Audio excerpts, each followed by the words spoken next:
ناظرین، آپ کو بتاتے چلیں کہ دیگر نبیوں کی طرح حضرت صالح علیہ السلام نے بھی اپنی قوم کو راہ راست پر لانے کی بہت کوشش کی۔ وہ دن رات انہیں سمجھاتے رہے کہ اے میری قوم، تم اللہ کی عبادت کرو، اس کے سوا تمہارا کوئی معبود نہیں ہے، اسی نے تم کو پیدا کیا اور آباد کیا، تو اس سے مغفرت مانگو اور اس کے آگے توبہ کرو۔ بے شک میرا پروردگار نزدیک بھی ہے اور دعا کا قبول کرنے والا بھی ہے۔ اس پر قوم ان کے خلاف ہو گئی اور یوں گویا ہوئی۔ انہوں نے کہا، اے صالح، اس سے پہلے ہم تم سے کئی طرح کی امیدیں رکھتے تھے، اب وہ منقطع ہو گئیں۔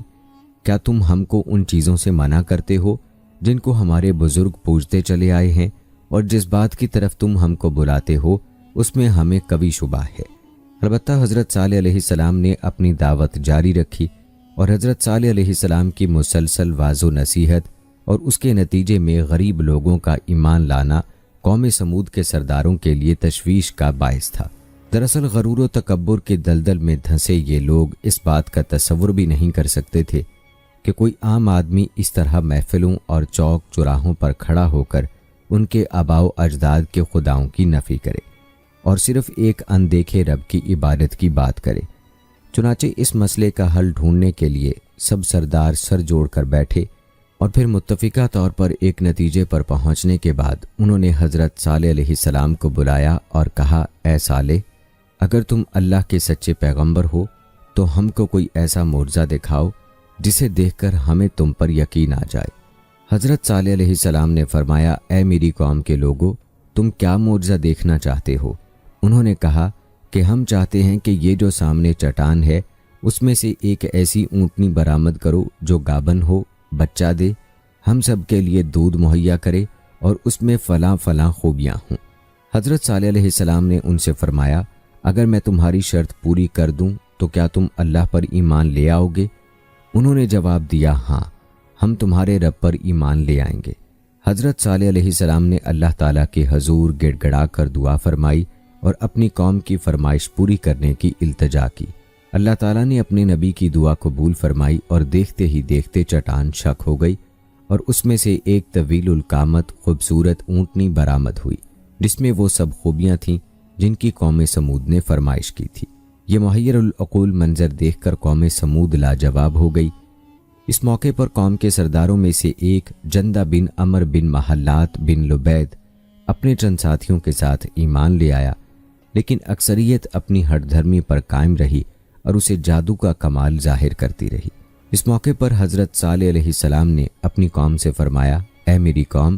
یہ ناقۃ اللہ یعنی اللہ کی بھیجی ہوئی اونٹنی ہے جو تمہارے لیے ایک معجزہ ہے۔ اب تم اسے اللہ کی زمین میں کھاتی ہوئی چھوڑ دو اور اسے کسی طرح کی تکلیف نہ دینا، ورنہ اللہ کا عذاب تمہیں فوری پکڑ لے گا۔ اونٹنی اور اس کا بچہ سارا دن نخلستان میں چرتے رہتے تھے۔ سب قبیلے والے پیٹ بھر کر اونٹنی کا دودھ پیتے، لیکن وہ کم نہ ہوتا۔ حضرت صالح علیہ السلام نے کنویں کے پانی کو بھی تقسیم کر دیا تھا۔ ایک دن اونٹنی پانی پیتی تھی اور ایک دن سمود کے لوگ۔ جب اونٹنی پانی پینے آتی تو وہ کنویں کا سارا پانی پی جاتی۔ قرآن مجید میں اللہ تعالیٰ فرماتا ہے کہ صالح نے اپنی قوم سے کہا، دیکھو یہ اونٹنی ہے، ایک دن اس کے پانی پینے کی باری ہے اور ایک معین روز تمہاری باری، اور اس کو کوئی تکلیف نہ دینا، نہیں تو تم کو سخت عذاب آ پکڑے گا۔ کہتے ہیں کہ کچھ ہی عرصے بعد قوم سمود کو اونٹنی کی موجودگی کھٹکنے لگی۔ انہیں اپنے ہرے بھرے نخلستانوں میں آزادی سے گھومتی پھرتی اونٹنی ایک آنکھ نہ بھاتی تھی، اور جب وہ یہ دیکھتے کہ اپنی باری آنے پر اونٹنی ایک ہی سانس میں پورے کنویں کا پانی پی جاتی ہے تو حیران ہو کر اسے جادو سے تشبیہ دیتے۔ آخر کار شیطان کے اکسانے پر انہوں نے اونٹنی سے جان چھڑوانے کی تدابیر سوچنی شروع کر دیں،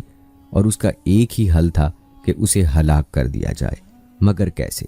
قوم سمود کے سردار یہ کام خود اپنے ہاتھوں انجام دینے کو تیار نہ تھے، سو انہوں نے دو نہایت اونچے اور مالدار خاندان کے آزاد منش عورتوں کو راضی کیا کہ وہ قوم کے کسی نوجوان سے یہ کام کروائیں، جس پر ان عورتوں نے 2 اوباش اور شراب و شباب کے رسیا نوجوانوں کو اونٹنی کے قتل پر آمادہ کیا، جن کے ساتھ مزید 7 اوباش نوجوان شامل ہو گئے۔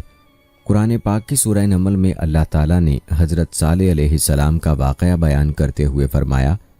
شہر میں 9 افراد کی ایک جماعت تھی جو ملک میں فساد مچاتے پھرتے تھے اور اصلاح نہیں کرتے تھے۔ اور پھر حسب پروگرام ایک دن یہ 9 افراد اونٹنی کے انتظار میں کنویں کے پاس گھات لگا کر بیٹھ گئے۔ جب قوم کے لوگ اللہ کے عذاب کے ڈر سے چھپ کر یہ منظر دیکھنے لگے، جب اونٹنی کنویں کے قریب آئی تو مصدہ نامی شخص نے تیر چلایا جو اس کی پنڈلی میں پیوست ہو گیا اور ٹانگ سے خون کا فوارہ جاری ہو گیا۔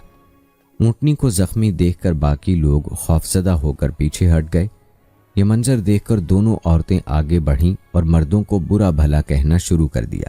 جس پر قبیلے کا سب سے قوی شخص قدار بن سالف آگے بڑھا اور تلوار کے ایک بھرپور وار سے اونٹنی کی کونچیں یعنی پچھلے پاؤں کے اوپر کا حصہ کاٹ ڈالیں۔ اونٹنی شدید زخمی ہو کر زمین پر گر پڑی اور ایک زوردار چیخ ماری۔ اسی اثنا میں زخمی اونٹنی کو گھیرے میں لے کر اس پر نیزوں اور تلواروں کے لا تعداد وار کیے گئے، جس سے وہ ہلاک ہو گئی۔ ادھر اس کا بچہ بھاگتا ہوا پہاڑ پر چڑھا اور چیخیں مارتا غائب ہو گیا۔ ایک روایت یہ بھی ہے کہ ان درندوں نے پیچھا کر کے اسے بھی مار ڈالا، واللہ عالم۔ ناظرین، کہا جاتا ہے کہ اونٹنی کے قتل کے بعد جب ان لوگوں نے دیکھا کہ کوئی عذاب نازل نہیں ہوا تو مارے خوشی کے دیوانے ہو گئے اور جشن مناتے ہوئے چیخ چیخ کر حضرت صالح علیہ السلام کو چیلنج کرنے لگے کہ تم جس عذاب سے ڈراتے ہو اسے لا کر دکھاؤ۔ قرآن پاک میں ارشاد باری تعالیٰ ہے، آخر انہوں نے اونٹنی کی کونچیں کاٹ ڈالیں اور اپنے پروردگار کے حکم سے سرکشی کی اور کہنے لگے کہ صالح، جس چیز سے تم ہمیں ڈراتے تھے، اگر تم اللہ کے پیغمبر ہو تو اسے ہم پر لے آؤ۔ کہا جاتا ہے کہ ناقۃ اللہ یعنی اللہ کی اونٹنی کے قتل کی خبر سن کر حضرت صالح علیہ السلام آبدیدہ ہو گئے اور فرمایا، اس بدنصیب قوم کو اب اللہ کے عذاب سے کوئی نہیں بچا سکتا۔ ادھر سمود کے لوگوں کی دیدہ دلیری اور جرت میں مزید اضافہ ہو گیا۔ ان کے دل سے ڈر اور خوف نکل چکا تھا، چنانچہ انہوں نے اسی رات حضرت صالح علیہ السلام کو بھی قتل کرنے کا پروگرام بنا لیا تاکہ اونٹنی کے ساتھ ان کا بھی قصہ ختم ہو جائے۔ وہ 9 افراد ایک پہاڑ کی گھاٹی میں چھپ کر بیٹھ گئے تاکہ جب حضرت صالح علیہ السلام وہاں سے گزریں تو انہیں قتل کر دیں، مگر کائنات کا مالک اللہ قوم سمود کے ہر مکر و فریب اور شیطان کی چال بازیوں سے خوب واقف تھا، چنانچہ پہاڑ سے ان پر پتھر برسائے گئے جن سے وہ سب ہلاک ہو گئے۔ دوسرے دن جب لوگوں کا وہاں سے گزر ہوا تو دیکھا کہ 9 کے 9 افراد پتھروں کے نیچے مرے پڑے تھے۔ ناظرین، یاد رہے کہ حضرت صالح علیہ السلام کو اونٹنی کے قتل کا بڑا غم تھا اور اب اتمام حجت ہو چکا تھا۔ اللہ تعالیٰ کے وعدے کے مطابق اب عذاب آنا ہی تھا، لہٰذا حضرت صالح علیہ السلام نے اپنی قوم کو مطلع فرمایا کہ اب تمہارے پاس عیش و عشرت کے صرف 3 دن بچے ہیں، اس کے بعد ایک سخت عذاب تم پر نازل ہوگا۔ اللہ تعالیٰ فرماتا ہے کہ جب انہوں نے کونچیں کاٹ ڈالیں تو صالح علیہ السلام نے کہا کہ اپنے گھروں میں 3 دن اور فائدہ اٹھا لو، یہ وعدہ جھوٹا نہیں ہے۔ سورہ ہود کی آیت نمبر 65 میں اللہ تعالیٰ نے فرمایا تھا۔ حضرت صالح علیہ السلام کی بات سن کر وہ لوگ ہنسی مذاق اور استہزاء کرنے لگے اور تنزیہ استفسار کیا کہ یہ 3 دن ہم کیسے گزاریں گے۔ حضرت صالح علیہ السلام نے فرمایا، پہلے دن تمہارے چہرے زرد ہو جائیں گے، دوسرے دن رنگ سرخ ہو جائے گا اور تیسرے دن تمہارے چہروں پر نحوست پوری طرح عیاں ہو جائے گی، یعنی وہ سیاہ پڑ جائیں گے، اور چوتھے دن تم پر قہر الہی نازل ہوگا۔ اور پھر جب تینوں دن ایسا ہی ہوا تو وہ خوف زدہ ہو گئے اور انتظار کرنے لگے کہ اب کس قسم کا عذاب نازل ہونے والا ہے۔ اب چوتھے دن کا سورج طلوع ہی ہوا تھا کہ آسمان سے ایک بہت تیز چیخ کی آواز چنگھاڑ کی صورت بلند ہوئی، جس نے ان کے کانوں کے پردے پھاڑ دیے، دل دہلا دیے۔ چیخ کی آواز کے ساتھ ہی ان کی روحیں جسموں کا ساتھ چھوڑنے لگیں اور وہ اپنی اپنی جگہوں پر اوندھے پڑھے سسک سسک کر ختم ہونے لگے۔ کچھ ہی دیر میں لاکھوں افراد پر مشتمل نہایت قوی اور طاقتور قوم جانوروں کے کھائے ہوئے بھوسے کی طرح ڈھیر ہو چکی تھی، اور کفر و شرک میں مبتلا غرور و تکبر میں ڈوبے لوگوں کا شاندار اور بارونق شہر خاموشہ میں تبدیل ہو کر ہمیشہ کے لیے عبرت کا نشان بن گیا۔ جیسا کہ اللہ تعالیٰ کا قرآن پاک میں ارشاد ہے، اور جن لوگوں نے ظلم کیا تھا ان کو چنگھاڑ کی صورت میں عذاب نے آ پکڑا تو وہ اپنے گھروں میں اوندھے پڑھے رہ گئے، گویا کبھی ان میں بسے ہی نہ تھے۔ سن رکھو کہ سمود نے اپنے پروردگار سے کفر کیا اور سن رکھو سمود پر پھٹکار ہے۔ اللہ تعالیٰ نے اس عذاب سے حضرت صالح علیہ السلام اور ان پر ایمان لانے والوں کو محفوظ رکھا۔ چنانچہ اللہ تعالیٰ نے فرمایا، جب ہمارا حکم آ گیا تو ہم نے صالح کو اور جو لوگ ان کے ساتھ ایمان لائے تھے ان کو اپنی مہربانی سے بچا لیا اور اس دن کی رسوائی سے محفوظ رکھا۔ بے شک تمہارا پروردگار طاقتور اور زبردست ہے۔ ناظرین، آپ نے ملاحظہ کیا کہ حضرت صالح علیہ السلام کی قوم نے اللہ تعالیٰ کے معجزے کے ساتھ کیا کیا سلوک کیا اور کس طرح اللہ کے عذاب کا شکار ہوئے، حالانکہ اس قوم پر اللہ تعالیٰ کی بے شمار نعمتیں تھیں۔ ناظرین، سمود کے بارے میں مستشرقین کی آراء کیا ہیں یہ بھی آپ کو بتاتے ہیں، لیکن پہلے آپ کو مختصراً قوم سمود کی جائے پیدائش کے بارے میں اور وادی سمود کے موجودہ حالات کے بارے میں بتاتے ہیں۔ ناظرین، یاد رہے کہ قدیم جزیرت العرب کے شمال مغربی علاقے میں واقع وادی القرا اپنی ہریالی و شادابی میں بے مثال ہے۔ اس وادی پر قوم سمود کی حکمرانی تھی، جبکہ اس کے مد مقابل جنوب مشرقی عرب پر قوم عاد قابض تھی۔ قوم سمود بھی قوم عاد کی طرح نہایت طاقتور، طویل القامت اور زبردست شان و شوکت کی مالک تھی، اور اسے فن تعمیر میں بھی کمال حاصل تھا۔ پہاڑوں کو تراش کر انتہائی خوبصورت عمارتیں بنانے کا فن گویا ان پر ختم تھا۔ اس قوم کے دارالحکومت کا نام حجر تھا، جو حجاز مقدس سے شام جانے والے قدیم راستے پر واقع تھا۔ اب یہ علاقہ مدائن صالح کہلاتا ہے۔ مدائن صالح کے قدیم شہروں میں ایک العلا ہے جو آج بھی بہت پر رونق اور آباد ہے۔ مدینہ منورہ سے تبوک جاتے ہوئے بڑی شاہراہ پر تقریباً 450 کلومیٹر کی مسافت پر یہ شہر واقع ہے۔ ناظرین، یاد رہے کہ آج بھی وادی سمود ایک جائے عبرت کا نقشہ پیش کر رہی ہے۔ العلا شہر ہی سے وادی سمود میں داخلے کا راستہ ہے۔ آپ کو بتاتے چلیں کہ سعودی حکومت نے وادی سمود کی تاریخی حیثیت کے پیش نظر 1972 میں اسے سیاحوں کے لیے کھول دیا تھا، اور یہاں کے ریلوے اسٹیشن کا نام بھی مدائن صالح اسٹیشن رکھا گیا ہے۔ تاہم یہ بات ذہن نشین کر لیں کہ وادی میں داخلے کے لیے محکمہ سیاحت سے اجازت نامہ لینا ضروری ہے۔ یہ لکودک میدان چٹیل بیابان 18 سے 20 مربع میل پر پھیلا ہوا ہے، جہاں ہزاروں ایکڑ کے رقبے پر وہ خوبصورت تاریخی عمارات ہیں جنہیں قوم سمود نے سخت سرخ چٹانیں تراش کر بنایا تھا۔ دوسری جانب نرم میدانی علاقوں میں عالی شان مکانات کے کھنڈرات ہیں۔ 1000 سال قبل مسیح کے ان فن پاروں کو دیکھ کر آج کے جدید ترقی یافتہ انسان اور ماہر تعمیرات حیران رہ جاتے ہیں۔ سرخ پہاڑوں کے اندر اس شہر خاموشاں کے ہزاروں تاریخی عمارتوں کی موجودگی یہ بتاتی ہے کہ اس زمانے میں بھی اس شہر کی آبادی 4 یا 5 لاکھ سے کم نہ ہوگی، جسے ان کی بدعمالیوں اور نافرمانیوں کے سبب ایک زوردار، تیز اور ہولناک آواز کے ذریعے آنن فانن ہلاک کر دیا گیا۔ جیسا کہ قرآن پاک میں اللہ تعالیٰ فرماتا ہے، اور سمود کے ساتھ کیا کیا جو وادی قرا میں پتھر تراشتے اور گھر بناتے تھے۔ ناظرین، قرآن پاک میں اللہ تعالیٰ فرماتا ہے کہ میری بنائی ہوئی زمین میں گھومو پھرو، اس کی سیر کرو اور دیکھو کہ ان لوگوں کا انجام کیا ہوا جنہوں نے اللہ کو جھٹلایا، جنہوں نے اللہ کی نافرمانی کی، جنہوں نے ظلم کیا اور شرک کیا، اور یہ نشانیاں اللہ تعالیٰ نے اسی لیے باقی رکھی ہیں کہ جن کو دیکھ کر انسان کو چاہیے کہ اللہ کے ان عذابوں سے عبرت حاصل کرے جو سابقہ قوموں پر نازل ہوئے۔ جن گناہوں کی وجہ سے وہ لوگ تباہ ہوئے، ان گناہوں سے ہمیں دور رہنا چاہیے۔ ناظرین، آئیے اب آپ کو بتاتے ہیں کہ یورپ کے مستشرقین سمود کی اصل کے بارے میں کیا کہتے ہیں اور ان کے وجود کے بارے میں ان کی آراء کیا ہیں۔ اس سوال کے جواب میں 2 گروہ ہیں۔ ایک فریق کہتا ہے کہ یہ یہود کا ایک گروہ تھا جو فلسطین میں داخل نہیں ہوا تھا اور یہیں بس گیا تھا، مگر یہ قول نہ صرف پایہ تحقیق سے گرا ہوا ہے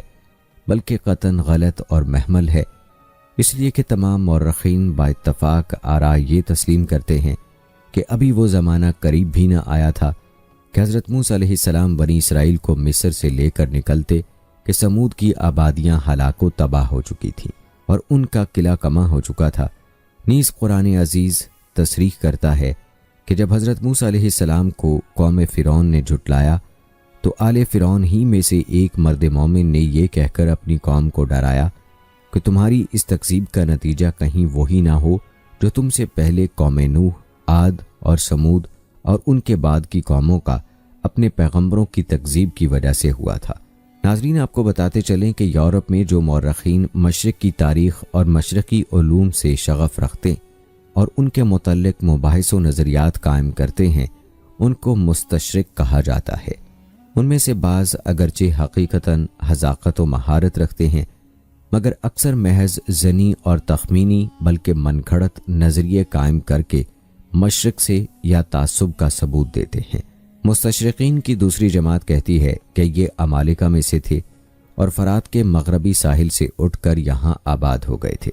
ان میں سے بعض کا یہ خیال ہے کہ یہ ان امالکہ میں سے تھے جن کو مصر کے بادشاہ احمس نے خارج البلد کر دیا تھا، اور چونکہ مصر کے زمانے میں فن سنگ تراشی میں انہوں نے کمال حاصل کر لیا تھا، اس لیے حجر جا کر پہاڑوں اور پتھروں کو تراش کر بے نظیر عمارات تعمیر کی، اور عام رائج طریقہ یہ بھی عالیشان محل بنائے۔ پہلے بھی ذکر ہو چکا ہے کہ عاد و سمود سامی اقوام میں سے ہیں، اور یہ کہ اہل عرب ان کو محض یہود کی غلط تقلید میں امالکہ میں سے کہہ دیتے ہیں، حالانکہ املیک بن عود کا اس نسل سے کوئی رشتہ نہیں ملتا، اس لیے یہ قول بھی صحیح نہیں ہے۔ ناظرین، ان تمام آراء کے خلاف محققین کی رائے یہ ہے کہ یہ عاد کا بقیہ ہیں اور یہی صحیح اور راجح قول ہے، اور اہل حضر موت کا یہ دعویٰ کہ سمود کی آبادیاں اور محلات عاد کی صناعی کا نتیجہ ہیں، اس قول کا مخالف نہیں ہے کہ سمود فن تعمیر میں یر طولہ رکھتے تھے اور یہ عمارات ان کی اپنی تعمیر ہیں، اس لیے کہ عاد اولا اور عاد ثانیہ بہرحال عاد ہیں۔ حضرت صالح علیہ السلام کا اپنی قوم سے یہ خطاب بھی اس کی تائید کرتا ہے، اور تم اس وقت کو یاد کرو کہ تم کو خدا نے عاد کے بعد ان کا قائم مقام بنایا اور تم کو زمین پر جگہ دی کہ تم اس کی سطح اور نرم حصوں پر محلات بناتے ہو، اور تم کو زمین پر جگہ دی کہ تم اس کی سطح اور نرم حصوں پر محلات بناتے ہو اور سنگ تراشی کر کے پہاڑوں میں مکان تراشتے ہو۔ ناظرین، رہا سمود کے زمانے کا مسئلہ، سو اس کے متعلق کوئی فیصلہ کن وقت نہیں بتایا جا سکتا، اس لیے کہ تاریخ اس بارے میں غیر مطمئن ہے۔ البتہ یہ یقینی طور پر کہا جا سکتا ہے کہ ان کا زمانہ حضرت ابراہیم علیہ السلام سے پہلے کا زمانہ ہے، اور وہ اس جلیل القدر پیغمبر کی بعثت سے بہت پہلے ہلاک ہو چکے تھے۔ یہ بات بھی قابل لحاظ ہے کہ سمود کی آبادیوں کے قریب بعض ایسی قبریں پائی جاتی ہیں کہ جن پر آرامی زبان کے کتبے لگے ہوئے ہیں، اور ان کتبوں پر جو تاریخ کندہ ہے وہ حضرت عیسیٰ علیہ السلام کی ولادت سے پہلے کی ہے، تو اس سے یہ مغالطہ ہوتا ہے کہ یہ قوم حضرت موسیٰ علیہ السلام کے بعد وجود میں آئی ہے، حالانکہ ایسا نہیں ہے۔ یہ دراصل ان لوگوں کی قبریں ہیں جو اس قوم کی ہلاکت کے ہزاروں سالوں کے بعد اتفاقاً یہاں آ کر بس گئے، اور انہوں نے اپنے بزرگوں کے آثار کی قدامت ظاہر کرنے کے لیے آرامی خط میں جو قدیم خط ہے اپنے کتبے لکھ کر لگا دیے تاکہ یادگار رہیں، ورنہ وہ قبریں نہ سمود کی ہیں اور نہ ان کا یہ زمانہ ہے۔ مصر کا مشہور عیسائی مورخ جورجی زیدان اپنی کتاب العرب قبل الاسلام میں اسی کے قریب قریب لکھتا ہے، کہتا ہے آثار و کتبات کے پڑھنے سے جو کچھ ظاہر ہوتا ہے وہ یہ ہے کہ صالح علیہ السلام کی قوم کی بستیاں ولادت مسیح سے کچھ پہلے نبتیوں کے اقتدار میں آ گئی تھیں۔ یہ لوگ بطرہ کے ساکنین میں سے تھے، اور ان کے آثار اور ٹیلوں کو بہت سے مستشرقین نے خود دیکھا ہے۔ انہی کے آثار کو انہوں نے پڑھا ہے جو پتھروں پر کندہ ہیں۔ ان میں سب سے زیادہ اہم وہ کھنڈر ہیں جو قصر بنت، قبر باشا، قلعہ اور برج کے ناموں سے موسوم ہیں۔ ان پر جو کچھ تحریر ہے وہ نبتی تحریر میں ہے، اور ان میں سے بعض یا سب کے سب وہی تحریریں ہیں جو قبروں پر کندہ ہیں۔ ناظرین، مستشرقین نے یہاں جو کچھ پایا ان میں سے ایک کتبہ وہ بھی ہے جو پتھر پر نبتی حروف میں کندہ ہے اور ولادت مسیح علیہ السلام سے قریب زمانے کا مکتوب ہے۔ کندہ عبارت کا مضمون یہ ہے، مقبرہ کمکم بنت وائلہ بنت حرم نے اور کمکم کی بیٹی کلیبہ نے اپنے لیے اور اپنی اولاد کے لیے بنوایا ہے۔ اس کی بنا بہت اچھے مہینوں میں شروع کی گئی ہے۔ یہ نبتیوں کی بادشاہ حارث کی تخت نشینی کا نواں سال ہے۔ وہ حارث جو اپنے قبیلے کا عاشق صادق ہے، بس امی جو شورا اور شاہ لات امنت منوت اور قیس کی ان پر لعنت ہو، جو ان قبروں کو فروخت کرے یا رہن رکھے، یا ان سے کسی جسم کو یا عضو کو نکالے یا کم اس کی بیٹی اور اس کی اولاد کے علاوہ کسی کو دفن کرے، اور جو شخص بھی اس پر لکھے ہوئے کی مخالفت کرے اس پر ذی شورا، حبل، منوت کی 5 لعنتیں ہوں، اور جو ساحر اس کے خلاف کرے اس پر 1000 درہم حارسی کا تاوان واجب ہے، مگر یہ کہ اس کے ہاتھ میں کم کلیبہ یا اس کی اولاد میں سے کسی کے ہاتھ کی تحریر ہو جس میں اس اجنبی قبر کے لیے صاف اور صریح الفاظ میں اجازت موجود ہے، اور وہ اصلی ہو جعلی نہ ہو۔ اس مقبرے کو وہب اللتا بن عبادہ نے بنایا۔ ناظرین، جہاں تک اہل سمود کے مذہب کی بات ہے، سمود اپنے بت پرست پیشوؤں کی طرح بت پرست تھے، خدائے واحد کے علاوہ بہت سے معبودان باطل کے پرستار اور شرک میں مبتلا تھے، اس لیے ان کی اصلاح اور احقاق حق کے لیے انہی کے قبیلے میں سے حضرت صالح علیہ السلام کو ناصح یعنی پیغمبر اور رسول بنا کر بھیجا گیا، تاکہ وہ ان کو راہ راست پر لائیں، ان کو اللہ کی نعمتیں یاد دلائیں جن سے صبح و شام وہ محظوظ ہوتے رہتے ہیں، اور ان پر واضح کریں کہ کائنات کی ہر شے خدا کی توحید اور یکتائی پر شاہد ہے، اور یقینی دلائل اور مسکت براہین کے ساتھ ان کی گمراہی کو ظاہر کریں، اور بتائیں کہ پرستش و عبادت کے لائق ذات احد کے علاوہ دوسرا کوئی نہیں ہے۔ ناظرین، اس کے علاوہ یہ بھی ایک تاریخی سوال ہے کہ جب سمود ہلاک و برباد ہو گئے تو صالح علیہ السلام اور ان پر ایمان لانے والے مسلمانوں نے کہاں سکونت اختیار کی؟ تو اس سوال کا جواب یقینی اور حتمی طور پر دینا تو قریب ناممکن ہے۔ البتہ غالب گمان یہ ہے کہ وہ قوم کی ہلاکت کے بعد علاقہ فلسطین میں آ کر آباد ہوئے، اس لیے کہ حجر کے قریب یہی مقام ایسا تھا جو سرسبز و شاداب اور مویشیوں کے پانی اور چارے کے لیے بہترین تھا، اور فلسطین کے علاقے میں یہ جگہ نواحی رملہ میں ہوگی یا کوئی دوسرا مقام۔ علماء تفسیر اس کے جواب میں متعدد اقوال پیش فرماتے ہیں۔ یہ اقوال ملاحظہ فرمائیں۔ نمبر 1، وہ فلسطین کے علاقے میں رملہ کے قریب آباد ہوئے، خازن نے اسی قول کو اختیار کیا ہے۔ نمبر 2، وہ حضر موت میں آ کر آباد ہوئے، اس لیے کہ ان کا اصل وطن یہی تھا، یا اس لیے کہ یہ احقاف ہی کا ایک حصہ ہے۔ یہاں ایک قبر ہے جس کے متعلق مشہور ہے کہ یہ صالح علیہ السلام کی قبر ہے۔ نمبر 3، وہ سمود کی ہلاکت کے بعد انہی بستیوں میں آباد رہے، یہ عام مورخین کی رائے ہے۔ نمبر 4، وہ قوم کی ہلاکت کے بعد مکہ معظمہ تشریف لے آئے اور وہیں مقیم ہو گئے اور وہیں انتقال فرمایا، اور ان کی قبر مبارک کعبہ سے غربی جانب حرم ہی میں ہے۔ سید آلوسی رحمہ اللہ اسی کو راجح سمجھتے ہیں۔ ناظرین، سید آلوسی نے اپنی تفسیر میں ایک قول نقل کیا ہے جس میں بتایا ہے کہ صالح علیہ السلام پر ایمان لانے والے جو مسلمان ان کے ساتھ عذاب سے محفوظ اور نجات یافتہ رہے، ان کی تعداد تقریباً 120 تھی، اور ہلاک شدہ تقریباً 1500 گھرانے تھے۔ ناظرین، ان اقوال کے علاوہ آئیے آپ کو یہ بھی بتاتے ہیں کہ قرآن پاک کی آیات میں کیا تذکرہ ہے جو ان واقعات کا حقیقی سرچشمہ ہیں، اور یہ آیات عبرت و معزت کا بے نظیر سامان مہیا کرتی ہیں۔ قرآن پاک میں ارشاد باری تعالیٰ ہے، اور اسی طرح ہم نے قوم سمود کی طرف اس کے بھائی بندوں میں سے صالح کو بھیجا۔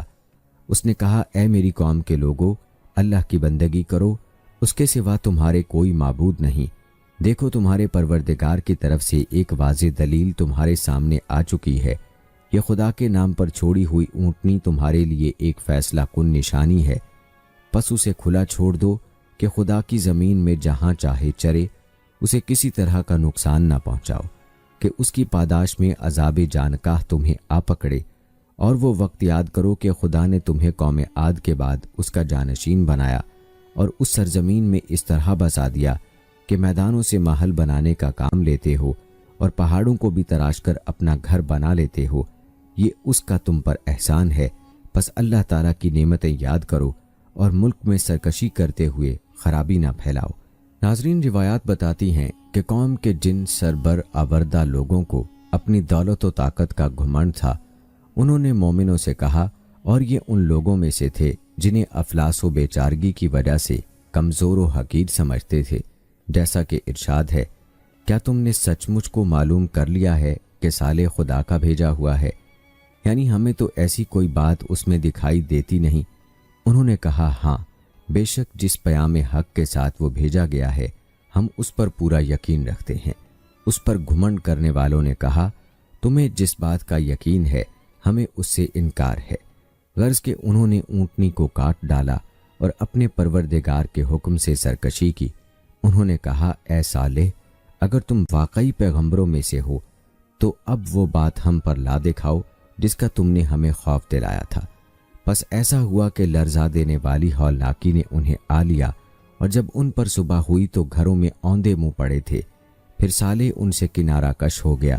اس نے کہا اے میری قوم کے لوگو، میں نے اپنے پروردگار کا پیام تمہیں پہنچایا اور نصیحت کی، مگر افسوس تم پر، تم نصیحت کرنے والوں کو پسند نہیں کرتے۔ اسی طرح ایک مقام پر ارشاد ہے اور دیکھو ہجر کے لوگوں نے بھی رسولوں کی بات جھٹلائی، ہم نے اپنی نشانیاں انہیں دکھائیں مگر وہ روگردانی ہی کرتے رہے۔ وہ پہاڑ تراش کر گھر بناتے تھے کہ محفوظ رہیں، لیکن یہ حفاظتیں کچھ بھی کام نہ آئیں۔ ایک دن صبح کو اٹھے تو ایک ہولناک آواز نے آ پکڑا، اور جو کچھ انہوں نے اپنی کوشش و عمل سے کمایا تھا وہ کچھ بھی ان کے کام نہ آیا۔ اور ایک اور مقام پر یوں ارشاد ہے، جھٹلایا سمود نے پیغام لانے والوں کو، جب کہا ان کو ان کے بھائی صالح نے کیا تم ڈرتے نہیں؟ میں تمہارے پاس پیغام لانے والا معتبر ہوں، سو ڈرو اللہ سے اور میرا کہا مانو، اور نہیں مانگتا میں تم سے اس پر کچھ بدلہ، میرا بدلہ ہے اسی جہان کے پالنے والے پر۔ کیا چھوڑے رکھیں گے تم کو یہاں کی چیزوں میں بے خوف، باغوں اور چشموں میں اور کھیتوں میں اور کھجوروں میں جن کا خوشہ نرم ہے، اور تراشتے ہو پہاڑوں میں گھر تکلف کے، سو ڈرو اللہ سے اور میرا کہا مانو، اور نہ مانو حکم بے باک لوگوں کا جو خرابی کرتے ہیں ملک میں اور اصلاح نہیں کرتے۔ بولے تجھ پر تو کسی نے جادو کیا ہے، تو بھی ایک آدمی ہے جیسے ہم، سو لے آ کچھ نشانی اگر تو سچا ہے۔ کہا یہ اونٹنی ہے، اس کے لیے پانی پینے کی ایک باری اور تمہارے لیے باری ایک دن مقرر، اور مت چھیڑیو اس کو بری طرح سے، پھر پکڑ لے تم کو آفت ایک دن بڑے کی۔ پھر کونچے کاٹی اس اونٹنی کی، پھر کل کو پچھتاتے رہ گئے۔ پھر آ پکڑا ان کو عذاب نے، البتہ اس بات میں نشانی ہے اور ان میں بہت لوگ نہیں ماننے والے، اور تیرا رب وہی ہے زبردست رحم کرنے والا۔ ناظرین، قوم سمود کا تذکرہ قرآن پاک کی بہت سی آیات میں ہوا ہے۔ بیان کی گئی آیات کے علاوہ بھی کئی آیات ہیں جن میں قوم سمود کا ذکر ملتا ہے اور ان کی سرکشی کا جن میں بیان ہے، اور اللہ کے عذاب کا بھی ذکر ہے۔ یاد رہے کہ اللہ تعالیٰ نے ان قوموں کا ذکر قرآن پاک میں اس لیے فرمایا ہے تاکہ ہم ان واقعات سے عبرت پکڑیں اور اللہ کی نافرمانی اور سرکشی سے دور رہیں، اور خود کو ان تمام گناہوں اور نافرمانیوں سے بچائیں جو گزشتہ قوموں میں پائی جاتی تھیں۔ ناظرین، حضرت صالح علیہ السلام کی قوم یعنی قوم سمود کے اس واقعے میں ہمارے لیے کیا عبرتیں موجود ہیں یہ بھی آپ کو بتائیں گے، لیکن پہلے بات کرتے ہیں حضرت صالح علیہ السلام کی وفات کی۔ ناظرین، ابن کثیر رحمہ اللہ کے مطابق حضرت صالح علیہ السلام کا انتقال 280 برس کی عمر میں ہوا۔ البتہ آپ علیہ السلام کی وفات کے حوالے سے زیادہ معلومات تاریخ کی کتب میں نہیں ملتی۔ ناظرین، ہم بات کر رہے تھے قوم سمود کے واقعے میں موجود عبرتوں کی۔ آئیے اس بارے میں مختصر تذکرہ کرتے ہیں۔ ناظرین، ناقۃ اللہ اگرچہ حضرت صالح علیہ السلام کی صداقت رسالت کا ایک نشان تھی، تاہم قرآن پاک کی تصریح ہے کہ وہ قوم سمود کے لیے آزمائش اور ابتلا اور نتیجہ و ثمرہ میں ان کی ہلاکت کا نشان ثابت ہوئی۔ جیسا کہ ارشاد باری تعالیٰ ہے، بے شک ہم بھیجنے والے ہیں ناکا کو ان کی آزمائش اور امتحان کے لیے، پس تو ان کے انتظار میں رہ اور صبر اختیار کر۔ ناظرین، یہ اللہ تعالیٰ کی سنت رہی ہے کہ اگر وہ اپنے پیغمبر کو کسی قوم کی ہدایت کے لیے بھیجے اور قوم اس کی ہدایت پر کان نہ دھرے تو ضروری نہیں کہ وہ قوم ہلاک ہی کر دی جائے، لیکن جو قوم اپنے نبی سے اس وعدے پر نشانی طلب کرے کہ اگر ان کا مطلوبہ نشان ظاہر ہو گیا تو وہ ضرور ایمان لے آئیں گے، اور پھر وہ ایمان نہ لائے تو اس قوم کی ہلاکت یقینی ہو جاتی ہے، اور خدا تعالیٰ اس کو معاف نہیں کرتا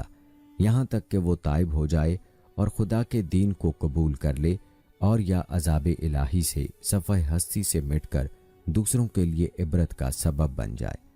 لیکن ناظرین یاد رکھیں، اس سنت اللہ سے نبی اکرم صلی اللہ علیہ وآلہ وسلم کا پیغام رسالت مستثنا ہے، اس لیے کہ آپ صلی اللہ علیہ وآلہ وسلم نے احادیث میں تصریح فرمائی ہے کہ میں نے خدا تعالیٰ سے دعا مانگی کہ وہ میری امت دعوت ہو یا امت اجابت میں عذاب عام مسلط نہ فرمائے، اور اللہ تعالیٰ نے میری دعا قبول فرما لی۔ اور قرآن پاک میں اللہ تعالیٰ نے آپ صلی اللہ علیہ وآلہ وسلم کی اس تصریح کی یہ کہہ کر تصدیق بھی فرما دی، اے رسول، اس حال میں کہ تو ان میں موجود ہے، خدا تعالیٰ ان کافروں پر عام عذاب مسلط نہ کرے گا۔ ناظرین، یہ مہلک غلطی اور نفس کا دھوکہ ہے کہ انسان خوش عیشی، رفاہیت اور دنیاوی جاہ و جلال کو دیکھ کر یہ سمجھ بیٹھے جس قوم یا جس فرد کے پاس یہ سب کچھ موجود ہے وہ ضرور خدا تعالیٰ کے سائے میں ہے، اور یہ کہ ان کی یہ خوش عیشی اس کی علامت ہے کہ خدا تعالیٰ کی خوشنودی ان کے ساتھ ہے۔ یہ دھوکہ اور غلطی اس لیے ہے کہ اس واقعے میں جگہ جگہ یہ تصریح موجود ہے کہ بعض مرتبہ زیادہ سے زیادہ رفاہیت اور خوش عیشی زیادہ سے زیادہ عذاب و ہلاکت کی پیش خیمہ ثابت ہوتی ہے، اگرچہ قوموں کے لیے اس کی مدت چند ماہ یا چند سال نہیں بلکہ گھبرا دینے والی مدت ہی کیوں نہ ہو، مگر ہر قسم کی دنیاوی کامرانیوں اور خوش عیشیوں کے ساتھ ساتھ جب ظلم، سرکشی اور غرور کسی قوم کا مستقل شعار بن جائے تو سمجھو کہ اس کی تباہی و ہلاکت کا وقت قریب آ پہنچا۔ اور ارشاد باری تعالیٰ ہے، تیرے خدا کی پکڑ بہت سخت ہے۔ البتہ ان تمام رفاہیتوں کے ساتھ اگر قوم کے اکثر افراد خدا کے شکر گزار ہوں، اس کے بندوں کے ساتھ انصاف کرنے والے اور باہم حسن نیت اور خیر خواہی پر عامل ہوں، تو بلا شبہ وہ مقبول بارگاہ الہی ہیں، اور انہی کو دنیا و آخرت کی کامرانیوں کی بشارت ہے، اور انہی کے لیے یہ دنیاوی عیش خدا کی بے غایت نعمتوں کی علامت ہے۔ ناظرین، اللہ تعالیٰ کا ارشاد ہے، اللہ نے ان لوگوں سے وعدہ لیا جو تم میں سے ایمان لائے ہیں اور جنہوں نے نیک عمل کیے ہیں، یہ کہ ان کو زمین کی خلافت دے گا جیسا کہ ان سے اگلوں کو خلیفہ بنایا تھا، اور ان کے لیے ان کا دین مضبوط کر دے گا جو اس نے ان کے لیے پسند کیا ہے، اور ان کے خوف کو امن سے بدل دے گا، جن کی شان یہ ہوگی کہ وہ میری بندگی کریں گے اور میرے ساتھ کسی کو کسی حیثیت سے بھی شریک نہ کریں گے۔ اسی طرح ارشاد ہے، اور بلا شبہ ہم نے نصیحت کے بعد زبور میں لکھ دیا کہ زمین کی وراثت میرے نیک بندوں کو حاصل ہوگی۔ ناظرین، یہ آیات صراحت کر رہی ہیں کہ حکومت و دولت کا وعدہ وراثت کی حیثیت سے صرف انہی کا حصہ ہے جو مومن بھی ہیں اور خدا کے احکام پر عامل بن کر صالحین یعنی نیکوکاروں کی صف میں بھی شامل ہیں، یعنی جن کی اجتماعی زندگی کا قالب ایک ساتھ ان دونوں صفات سے متصف ہے، ان کے لیے بلا شبہ یہ حکومت و دولت اللہ کا انعام و اکرام ہے۔ اور اگر یہ نہیں ہے تو پھر حکومت و دولت کے لیے مومن و کافر کی کوئی تخصیص نہیں۔ خدا کی حکمتوں اور مصلحتوں کے پیش نظر یہ دنیاوی اسباب کی شکل میں چلتی پھرتی چھاؤں ہے، اور ایسی حکومت و دولت کے لیے ہرگز یہ ضروری نہیں ہے کہ اس کے ساتھ اللہ کی خوشنودی اور اس کا فضل و کرم بھی شامل حال ہو۔ ناظرین، یہ تھا تذکرہ قوم سمود کے واقعے میں موجود عبرتوں کا۔ یاد رکھیں کہ اس قوم کی سب سے بڑی بدبختی یہ تھی کہ انہوں نے اللہ تعالیٰ کی نشانی کے ساتھ گستاخی کی، جس کی وجہ سے اللہ کے غیظ و غضب کا شکار ہوئی۔ ناظرین، آپ کو بتاتے چلیں کہ حضرت صالح علیہ السلام کو عطا کیا گیا معجزہ حقیقت میں اپنی نوعیت کا ایک عجیب معجزہ تھا، کیونکہ پہاڑ سے اونٹنی کا نکلنا اور پھر نکل کر بچہ جننا یہ بات عام فہم سے بہت بعید ہے، لیکن یاد رہے کہ معجزہ تو اصل میں یہی ہے کہ جو ناممکن معلوم ہو اور اللہ کی قدرت سے ممکن ہو جائے۔ ناظرین، آخر میں آپ کو تفصیل کے ساتھ یہ بتاتے ہیں کہ معجزہ کیا ہے۔ اس مفہوم کا سمجھنا ہر مسلمان کے لیے ضروری ہے، لہٰذا ویڈیو کو آپ نے اسکپ کرنے کی کوشش نہیں کرنی۔ ناظرین، قرآن مجید کی یہ سنت ہے کہ وہ انسانوں کی ہدایت کے لیے گزشتہ اقوام اور ان کے ہادیوں کے واقعات و حالات بیان کر کے نصیحت و معزت کا سامان مہیا کرتا ہے۔ اس کا موضوع حکایات و قصص بیان کرنا نہیں ہے، بلکہ یہ بتانا مقصود ہے کہ خدا تعالیٰ نے جب انسان کو عقل کی روشنی عطا فرمائی ہے تو اس کی ہدایت و نجات اخروی کا کیا سامان مہیا کیا ہے، تاکہ وہ ان اسباب کی مدد سے اپنی عقل سے کام لے اور اللہ کی مرضیات و نامرضیات کو پہچانے۔ اس نے بتایا کہ خدا تعالیٰ کی یہ سنت جاریہ ہے کہ وہ انسانوں کی ہدایت کے لیے انہی میں سے پیغمبر اور رسول بھیجتا ہے۔ وہ ان کو حق کی راہ بتاتے اور ہر قسم کی گمراہی سے بچنے کی تلقین کرتے ہیں، اور تائید میں اقوام و امم کے واقعات بیان کرتا اور تاریخ ماضی کو دہراتا ہے، تاکہ یہ معلوم ہو سکے کہ جن اقوام نے اپنے رسولوں کی ہدایات کو تسلیم کیا انہوں نے دنیا و آخرت کی فلاح پائی، اور جن امتوں نے ان کی تلقین کا انکار کیا، ان کا مذاق اڑایا اور ان کو جھٹلایا، تو خدا تعالیٰ نے اپنے سچے رسول کی تصدیق کے لیے کبھی بطور خود اور کبھی قوم کے مطالبے پر ایسی نشانیاں نازل فرمائیں جو نبیوں اور رسولوں کی تصدیق کا باعث بنی اور معجزہ لائیں۔ لیکن اگر قوم نے اس نشانی یعنی معجزے کے بعد بھی تکذیب کو نہ چھوڑا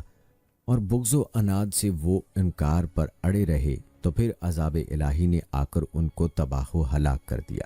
اور ان کے واقعات کو آنے والی اقوام کے لیے عبرت و معزت کا سامان بنا دیا۔ اور تیرا رب بستیوں کو اس وقت تک ہلاک کرنے والا نہیں جب تک نہ بھیج دے ان کے بیچ میں اپنا رسول جو پڑھ کر سنائے ان کو ہماری آیات، اور ہم اس وقت تک بستیوں کو ہلاک نہیں کرتے جب تک ان کے بسنے والے خود ہی ظلم پر نہ اتر آئیں۔ ناظرین، معجزے کے بارے میں آپ کو بتاتے چلیں کہ معجزہ لغت میں عاجز کر دینے اور تھکا دینے والی چیز کو کہتے ہیں،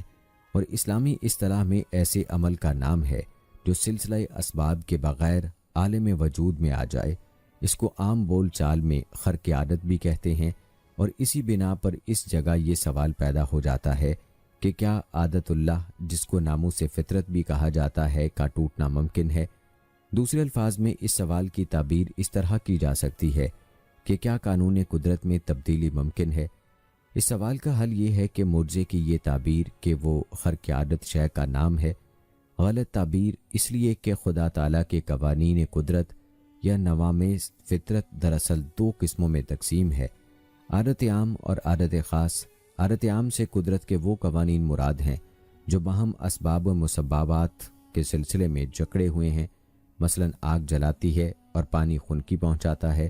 اور عادت خاص کا مطلب یہ ہے کہ اسباب و مسببات میں علاقہ پیدا کرنے والے ید قدرت نے کسی خاص مقصد کے لیے سبب اور مسبب کے درمیانی رشتے کو کسی شے سے الگ کر دیا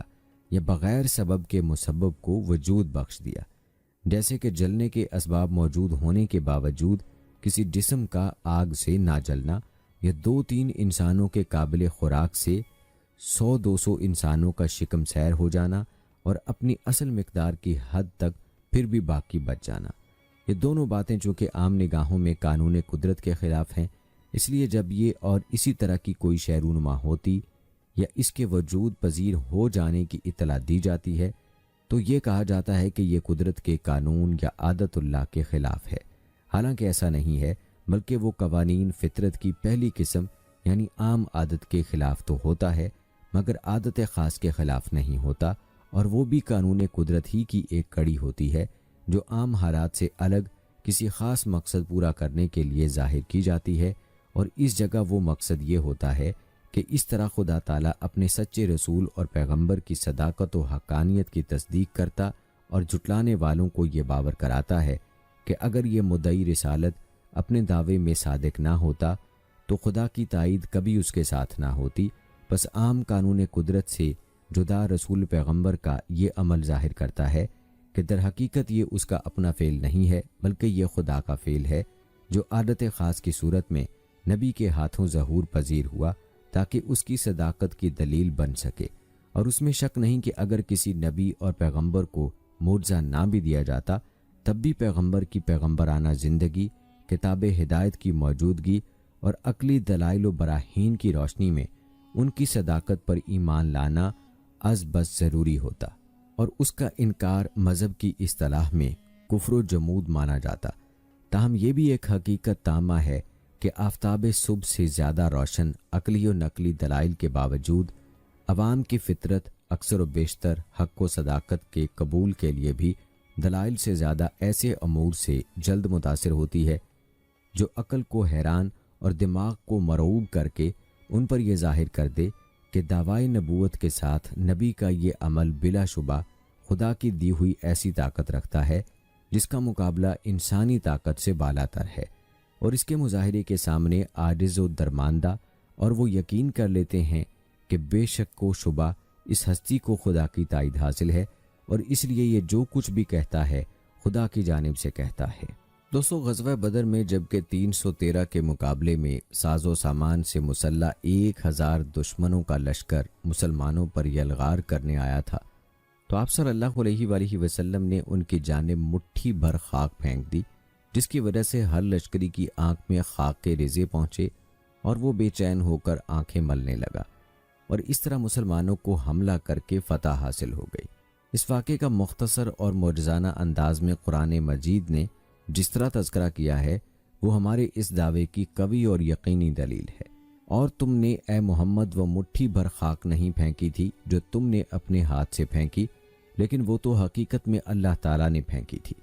دوستو، غور فرمائیے کہ اس مقام پر نبی کے اس عمل کا جو ان کے ہاتھوں انجام پایا تھا، کس عجیب و غریب انداز سے معجزہ ہونا ثابت کیا گیا ہے۔ کہا جاتا ہے کہ اے پیغمبر، مٹھی بھر خاک بے شک تمہارے ہاتھ سے پھینکی گئی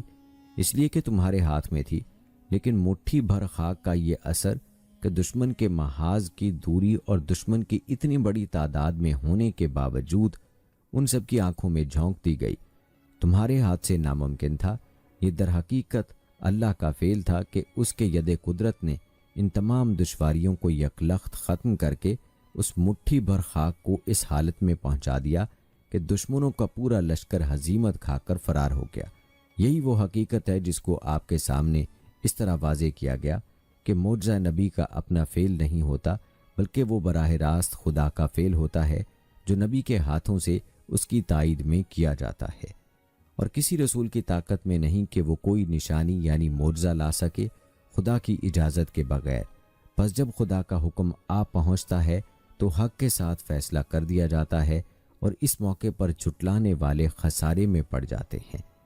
اور وہ اللہ کی سخت قسمیں کھاتے ہیں کہ اگر ان کے پاس کوئی نشانی آ جائے تو اس پر ضرور ایمان لے آئیں گے۔ اے محمد، آپ کہہ دیجئے کہ نشانیاں تو اللہ ہی کے قبضے میں ہیں، اور اے مسلمانوں، تم کو خبر نہیں کہ ان کے پاس اگر یہ نشانیاں آ بھی جائیں تو یہ ایمان لانے والے نہیں ہیں۔ ناظرین، معجزے سے متعلق یہ بحث اسی شخص کے لیے باعث تسکین ہے جو مذہب کے اس بنیادی عقیدے کا قائل ہو کہ تمام اشیاء کے خاص ان کے اپنے ذاتی خاص نہیں ہیں، بلکہ کسی پیدا کرنے والے نے ان کو عطا کیے ہیں۔ پس جو شخص اس عقیدے کا حامی ہے وہ بآسانی سمجھ سکتا ہے کہ آگ میں جلانے کی خاصیت پیدا کرنے والے نے عام قانون قدرت اس کے لیے یہی رکھا ہے کہ جو شے اس سے چھو جائے، لیکن یہ عقلاً ناممکن نہیں ہے کہ وہ کسی اہم مقصد کی تکمیل کے لیے آگ کی اس خاصیت کو کسی خاص حالت میں سلب کر لے اور وہ اس کے قانون قدرت کی خاص حالت یا خاص عادت شمار ہو۔ لیکن جو شخص اس بنیاد ہی کو تسلیم نہیں کرتا اور ہر شے کے خاص کو اس طرح اس کے ذاتی خاص مانتا ہے کہ کسی حالت اور کسی وقت میں بھی اس خاصیت کا اس شے سے جدا ہونا ممکن نہیں ہے، تو اس شخص سے اول یہ طے کرنا چاہیے کہ کیا عقل یہ باور کر سکتی ہے کہ جو شے خود اپنے وجود میں دوسرے کی محتاج ہو، اس کا کوئی خاصہ بھی ذاتی اور غیر منفک ہو سکتا ہے؟ تو دوستو، یہ تھی ہماری آج کی ویڈیو۔ امید کرتے ہیں کہ آپ کو پسند آئی ہوگی۔ آج کی اس ویڈیو کے متعلق اپنی رائے کا اظہار کمنٹ باکس میں لازمی کیجیے گا۔ ملتے ہیں آپ سے اپنی اگلی ویڈیو میں، تب تک کے لیے مجھے اجازت دیجیے۔ فی امان اللہ۔